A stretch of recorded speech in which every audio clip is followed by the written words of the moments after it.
نن د سنځاوۍ په دې ښار کې د ګران شهید عثمان خان د شهادت په دې احتجاجي جلسه کې ناست ګران محبوب چیرمن محترم محمود خان اڅکزی او د هغه شهید بچی چې اوس ستاسو مجلس واورېدی د مجلس ریکارډینګ یې واورېدی چې د پاکستان تر ګردو غټ پارلمان کې دا هر لفظ د دشمن دپاره داسې و لکه یو میزایل چې پر غورځوي هغه چیرې دا برداشت کوي دوی ستاسو د دې وطن او د قوم نمایندګي په دغه میړانه او په دې غیرت او په جرأت سره ستاسو نمایندګي کوله د پنجابي په سترګو کې سترګې اچولې وې او ډېر باجرأته د پښتانه وکالت د پښتانه د حقوقو غوښتل د پښتانه د حق حاکمیت برابري سیالي دا د مرامو دا د اهدافو دا د مقصدو نن دغه جرګه دا جلسه عزیزانو مشرانو او د سنځاوۍ ځوانانو زه ورته ته شاباشۍ درکوم چې څه وخت مخکې سرکار فوجي سرکار دلته ډېرې تماشې وکړې او تاسو یې ډېر په مړانه د هغې مقابله وکړه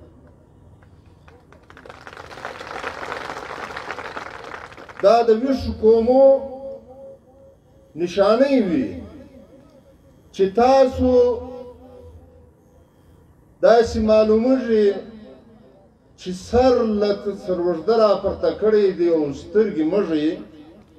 نو زه په دې پوهېږم چې په قوم کې بیداري راغلې ده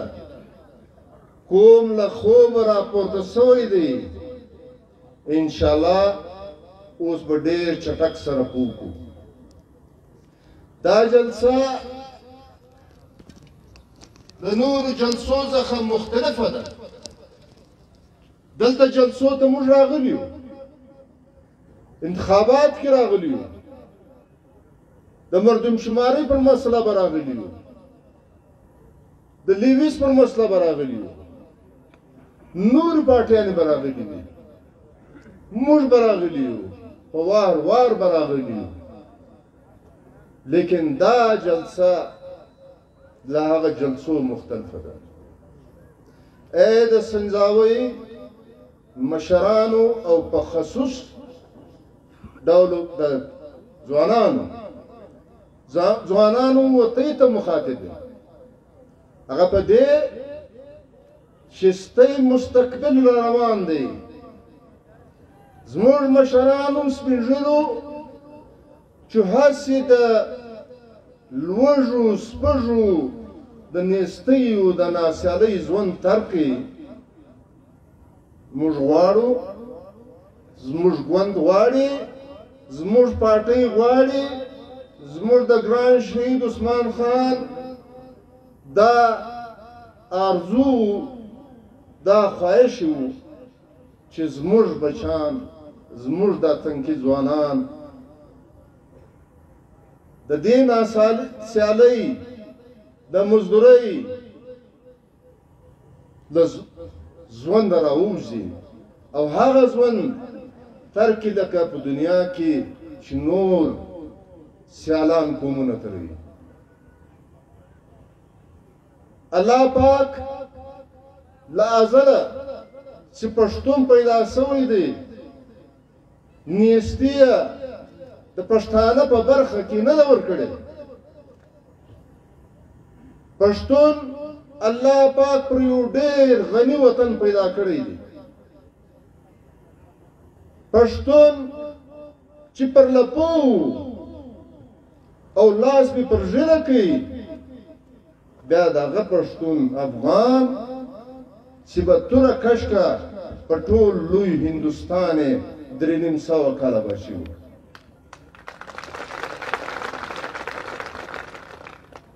لیکن دشمن اوس ډېر چالاکه سوی دی، اوس یې خپل لاس په خوله کې راکړی. له دې ځایه ناپوه خلکو ته یا لوږو خلکو ته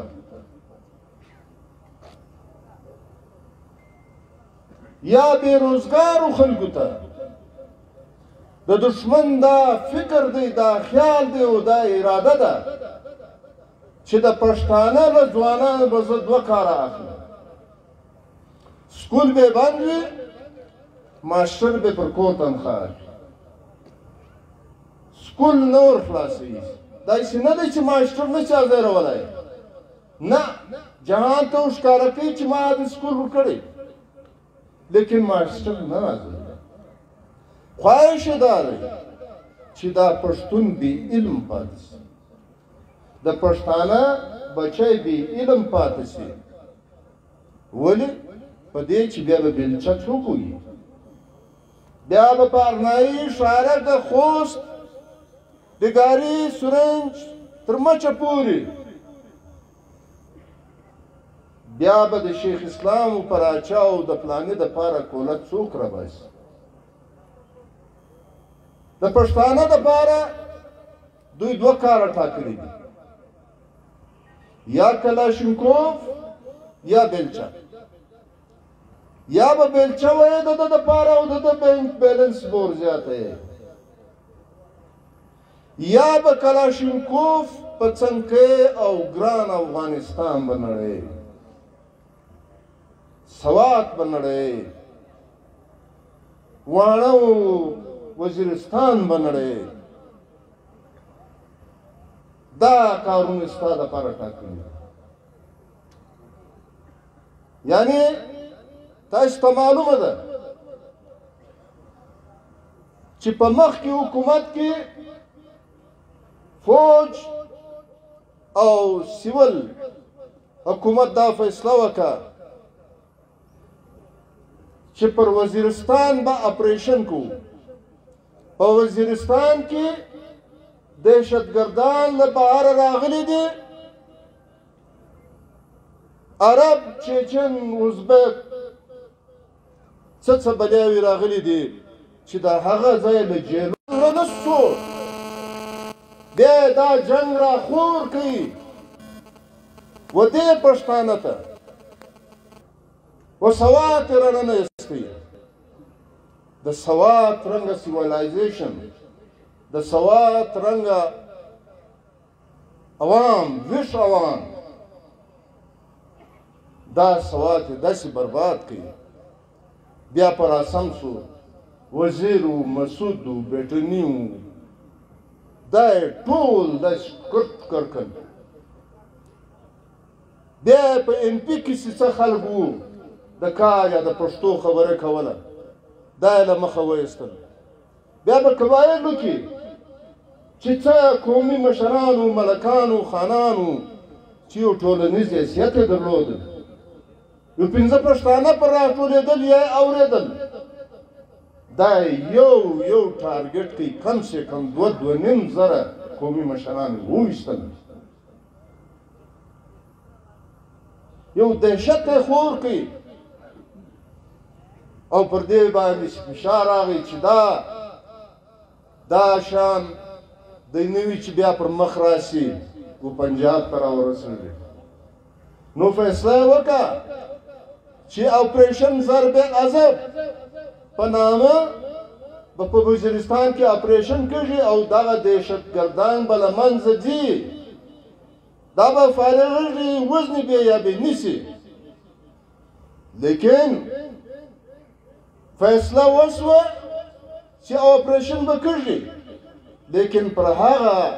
اپریشن باندې عمل درآمد 6 میاشتې بعد شروع کړي 6 میاشتې دته موقع ورکړه چې موږ د روان یو وخپل یارانو ته ټایم ورکړي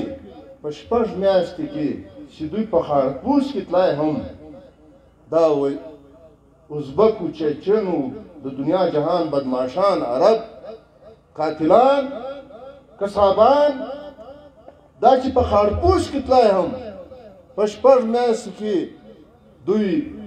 نیمه سعودي ته ورسول نیمه شام ته ورسول نیمه یمن ته ورسول بس پښتانه دي دهشتګرد دي پلانې دي بس دا استعمالوه دلته جیلونه ماتېدل د بنو جیل مات شو د ډېر اسماعیل خان جیل مات شو په سوو په زراو دهشتګردان په یوه شپه ووت دا څنګه وته دا چا ایستل او چیرې بیول او کوم کار یې زیاست نو عزیزانو او ځوانانو دا زموږ مجلس او زموږ د ځوانانو مجلس یا د مشرانو مجلس د زړه په غوږو واورئ دا نن چې موږ راغلي یو داسې نه وو چې موږ ته یو ځای ډوډۍ نه میلاوېده یا زموږ ټایم نه پاسېدی یا تاسو ته تکلیف در کړی دی د باغو ټایم دی د زمیندارۍ ټایم دی په دا سره ګرمي ته یې راټول کړي یاستئ پر وطن یو پیښه را روانه ده راغلې ده نن په افغانستان کې څه حال دی په افغانستان کې هره ورځ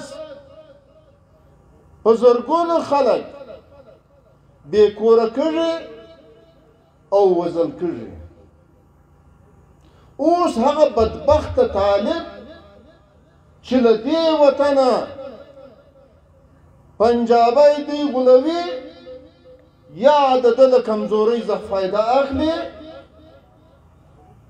دی هلته استوي نو یو ورځ زه د اسلحې په دکان کې په کوټه کې ناست وم 15 طالبان راننوتل لنډې طالبان او دا اوږدې څڼې او دا کمر کوټونه په غاړه او چې چیرې په دکان کې پر هغه کمبله کښېناستل دا یوه پښه ګردو طالبانو وغځوله زه حیران شوم چې ناست دی یوه پښه یې راټوله کړې دا یوه ګردو غځولې ده نو چې بیا مې ورته وکتل د یوه پایڅه راټوله سوې وه پښه یې پلاستیکي وه یعنې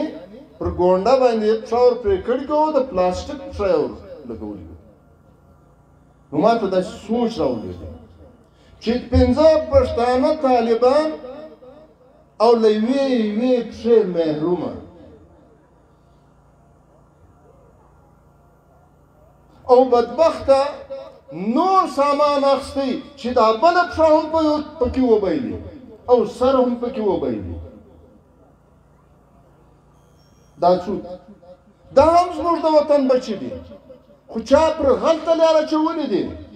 خپل کور په لړۍ خپل وطن په ورانۍ او د اسلام په پاک نامه عجبه دا ده ول خارجي قوتونه راغلي خارجي فوجونه راغلي نیټو راغلي دي روس راغلي دي جهاد دی ټیک دی تا وکړئ 40 کاله افغانستان د لوټې کوي نن امریکا ووته چې امریکا ووته نو به ته راغلی وې د قطر طالبانو د پاکستان لاسپوڅو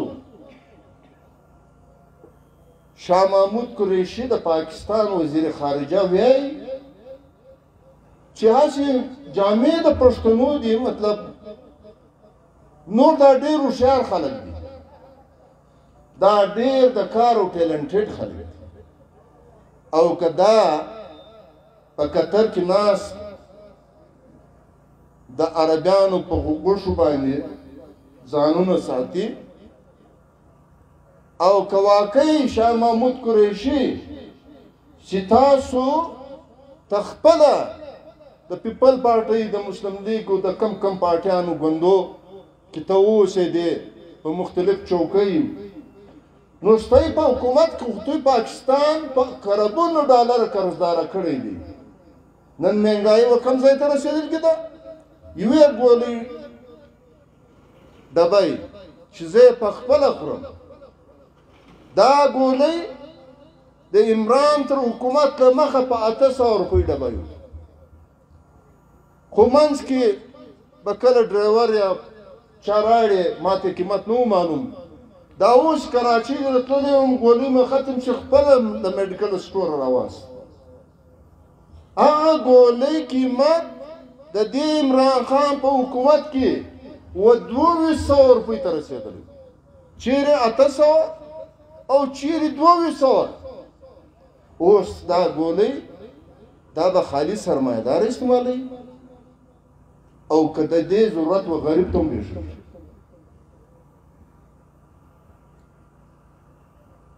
تېره وشوي چې ستا په عام ژوند کې غوړی و بوره و اوړه و فلانه دا به کوم ځای ته ورسېدل نو چې دغو نااهله خلیاستوي او طالبان تاسو ته دغون ښه خلک معلومیږي چې ورلږئ افغانستان به جوړوئ خو دا د پاکستان حکومت ته یو 2 کال دپاره ورکړي چې دا د پاکستان حکومت د افغانستان لنګه در جوړ کړي لکه افغانستان چې جوړ کړی دی یعنی کنډرات کړی دی ته دلته دته د جهاد گنجائش نه ورکوي دلته د دنیا د عیاشۍ منډۍ ټول پنجاب لاهور په ډک دلته د جهاد نه هغه سوچ کوي اوس خال خال د علما پیدا شوي دي چې هغه دا خبره کوي چې په افغانستان کې اوس جهاد پر څه شي چې امریکن ووتل اوس پر څه جهاد کوي اوس خو جهاد که کېږي په کار دی چې په لاهور کې اوسي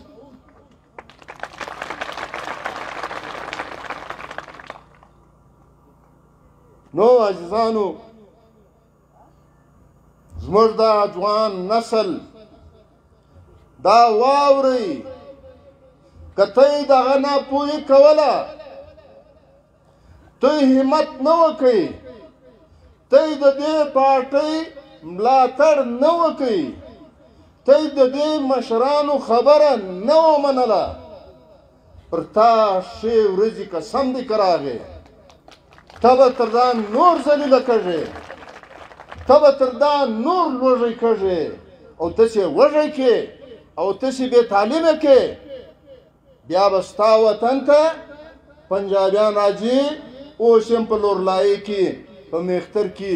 ډېرې مځکې پنجابي جنرالانو الاټ کړي دي او ستا بچي به دا وایي چې په کولې که خو ځای نسته هلته خو نور ډېر پښتون راغلی دی کاکړ لالا پکې لګیا دی سوات خلک راغلي دي یا د بل ځای خلک افغانان خلک پکښې دي هی تر سیند تر پنجاب هی میختر را نږدې دی یعنی موږ په خپل یو غني وطن کې چې کروم فولاد کویلا سنگ مرمر فلوراید کاپر هغه نعمتونه چې ستا په وطن کې دي که موږ ته دا اختیار میلاو سي او دغه نعمتونه موږ راوباسو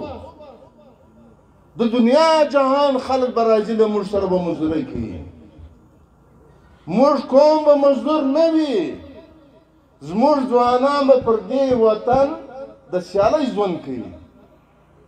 مزدورۍ به نه کوي. لیکن نن یې موږ دومره بې وسه کړي یو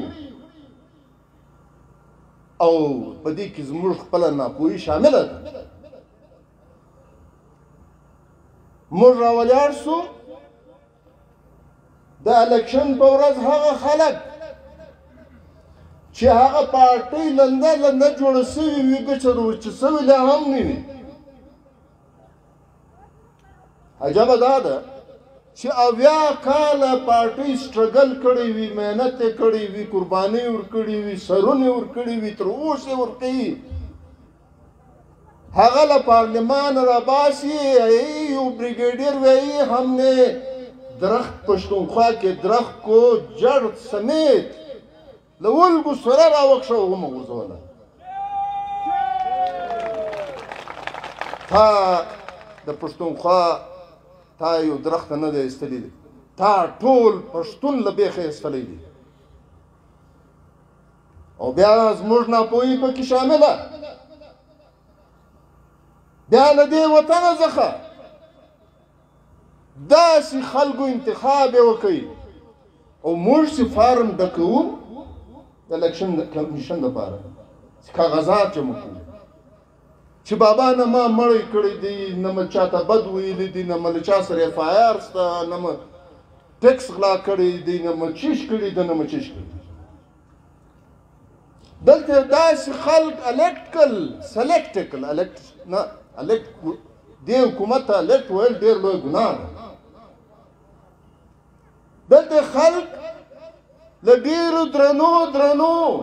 اف آی آرانو سره سلیکټ کړ او اسمبلۍ ته یې دا وخت ستا نمایندګي کوي.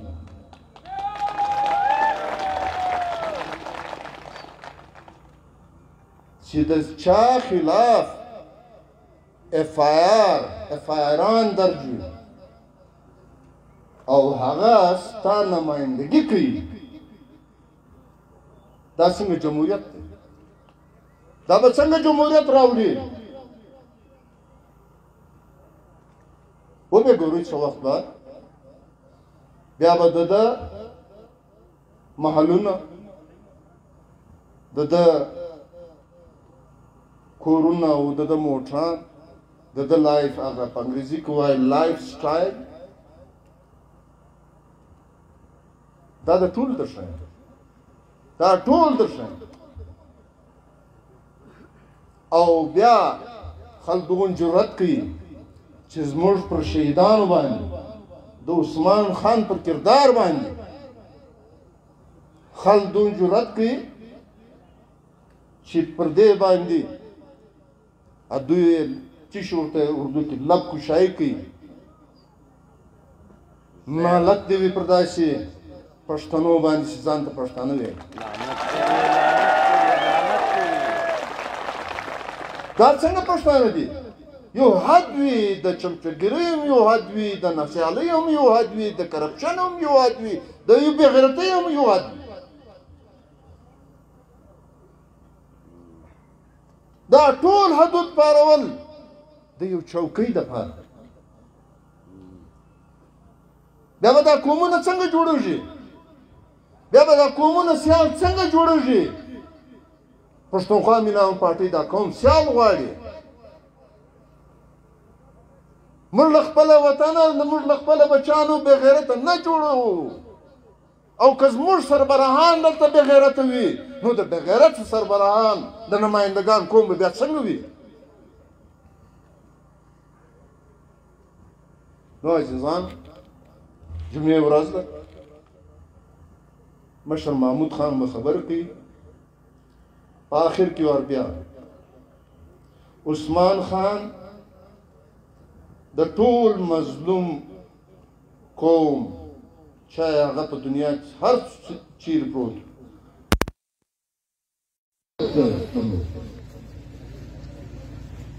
که هغه سیندی وو، که بلوچ وو، که سرایکی وو، که افغانی وو، ده د ټول مظلوم خبره کوله، ده د وطن خبره کوله، د خپل معدنیات چې الله پاک زما او ستا په وطن کې پیدا کړي دي د دې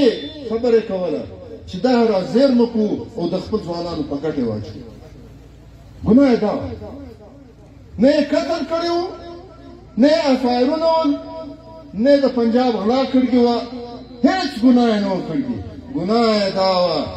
چې په ډېر لوړ سر د پاکستان په پارلمان کې ډېر په جرأت ستا مقدمه پیښوله د دوی دا خیال دی چې خان شهید ما شهید کړي بس دا پښتونخوا به غلی سي خاموشه به سي لیکن خان شهید پر ځای موږ ته خدای محمود خان راکړي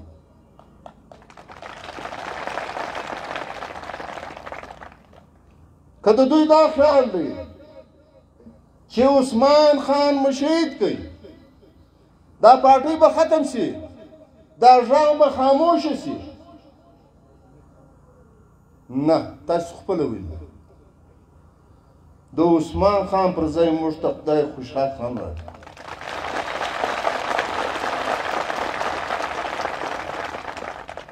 دا غږ به نه خاموشه کړي دا غږ به تر هغو پورې دنیا وه دا پر وطن مین خلک به د دې قوم دپاره ژغوري دغسې زموږ په ټول وزیرستان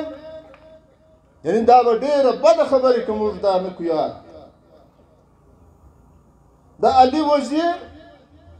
له کوره کم سے کم 18 جنازې ګناه یې چیشته دا وخت په جیلو په اتکړۍ کې پروت په هغه د کراچۍ په ګرمو ګرمۍ کې ګناه یې چیشته هېڅ چاته نه ده معلوم هېڅ چاته نه ده معلوم وکیل نه دی په خبر جج نه دی په خبر او بله خواته به جنرال باجوا وایي دوی د معافي واخلي بیا به زه خلاص ښه دا د پاکستان د آئین د قانون د عدالت قیدي نه دی دا ستا ذاتي پرسنل قیدي دی چې اختیار یې له تا سره دی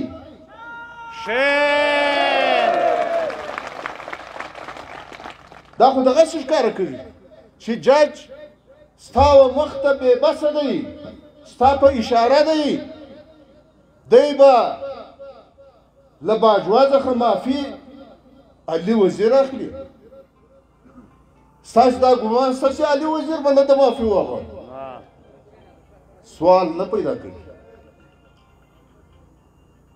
دا د له ځای نه وباسي علي به سر ورکړي لیکن د پاکستان و دې ناولي اسټبلیشمنټ ته به سر ټیټ نه کړي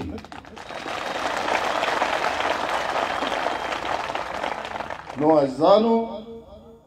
دا زموږ مجلس او د مشر مجلس او نور مشرانو څه مجلسونه وکړل چې لاړئ ماښام چې پرېوتی دا در یاد کړئ چې دا سړي راته وویل چې ماښام څنګه پرېوتی انسان خامخا یو چورتونه وایي په دې کې دی ویده شي دا خبره به ذهن ته واچوئ چې نن دا خلک راغلي وو څه خبرې کولې په دا خپله کوپړۍ کې پر لواړوئ راواړوئ ویې سنجوئ که زموږ خبرې پر حق دي ستا په ګټه دي ستا د راتلونکي نسلو په ګټه دي په هغه کې سیالي ده په هغه کې برابري ده په هغه کې د وطن دفاع ده نو مهرباني وکړئ مهرباني وکړئ راسئ لاس په لاس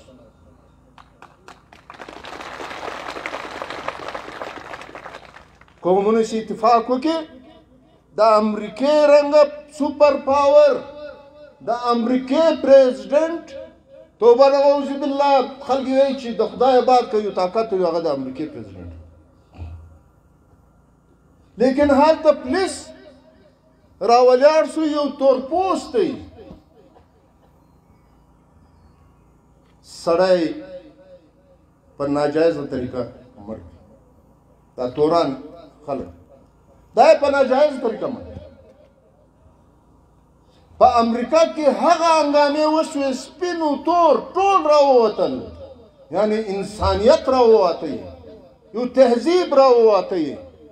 یو سیولایزیشن راووتی. په ښار کې هغه هنګامې وکړې که روس او چین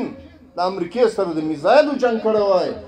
فاینانشلي معاشي طور به دون نقصان وسوی لکه خپل ولس د دې یو تور پوست دپاره پټ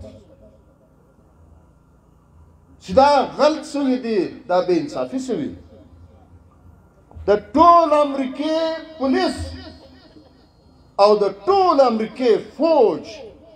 دوی घुटने टेकने पे मजबूर किया, गोंडे ولګولې. په یک وخت ټول امریکا کې فوج او پولیس ګونډې ولګولې چې موږ معافي غواړو. یا یې پلانه سړی په ګونډو کوي. دا وی عوامي طاقت. دا عوامي طاقت په تا کې تر امریکنو زیات سته، لیکن هغه شعور نسته، هغه تعلیم نسته، هغه اتفاق نسته. بیا چې د امریکې نوی پریزیډنټ جو بایډن د امریکې صدر جوړ شوی، بله ورځ راسپور شو، دغه تور کور ته ورغی. دغه تور چې وزلی وی پولیس والا، د هغه بچی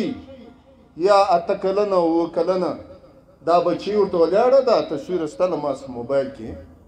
د امریکې پریزیډنټ راځي پر عام روډ باندې په ګونډو کږي ورته ګونډه ورته ماتوي.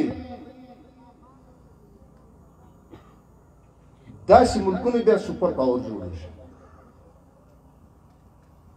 چې د هغې حکمرانان له خپل وطن سره له خپل ولس سره داسې مینه وي، هغه قومونه بیا د دنیا سوپر پاور جوړوي. لیکن دلته تابوت له مخه را روان، شهادت په باد کې کېده، پلانی تر پلانی له مخه، بیا هېڅ خبره نه ده. نو موږ ښه ژوند غواړو، د دې حق موږ لرو. موږ ښه ژوند غواړو، که نه راکوي په زور یې غواړو. او تی به دا همت کوئ پر دا غلطو لیارو به نه ځو بېرته. بس ډېرې غلطیانې موږ وکړې چې د هغه نتیجه نن دغه ده. نورې غلطۍ ګنجایش میړه په چاړو نور د غلطۍ ګنجایش نشته. بس ختم. اتفاق به تا سیال جوړوي، اتفاق به تا راپورته کوي، اتفاق به تا د ډوډۍ خاوند جوړوي. نو ډېره مننه. کور ودان